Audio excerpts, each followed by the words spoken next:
देखिए बेहतरीन सवाल। निम्नलिखित में से कौन सी संख्या 87 से विभाजित है? ठीक है, ये संख्या दे रखी है। अब देखते हैं हम। सबसे पहले 87 के टुकड़े करते हैं। तो एक 29 हो जाएगा, एक हो जाएगा 3।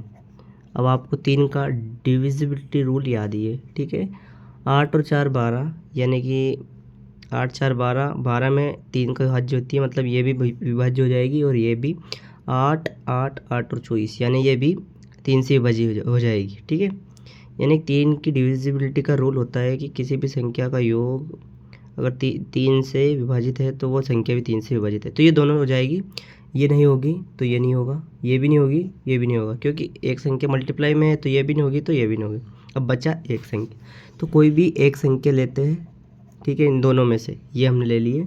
और 29 का डिविजिबिलिटी का एक रूल होता है कि पीछे की संख्या में 3 से मल्टीप्लाई करके बची हुई संख्या में से घटा देते हैं। 3 चौको 12, ये बचे 812। जो संख्या बचती है वो भी 29 से विभाजित होती है, बट अभी हम पता नहीं चल रहा है तो इसलिए वापस 3 से गुणा करते हैं।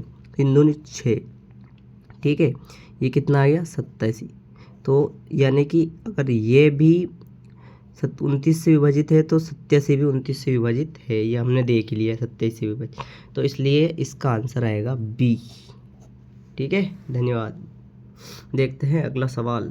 मिलते हैं बिल्कुल बेहतरीन सवाल के साथ। ये कॉन्सेप्ट आप याद रखिए कि 29 की डिविजिबिलिटी का रूल होता है कि किसी भी संख्या की पीछे की संख्या में 3 से मल्टीप्लाई करके और बची हुई संख्या में से घटाना है। ठीक है, ये बी आंसर।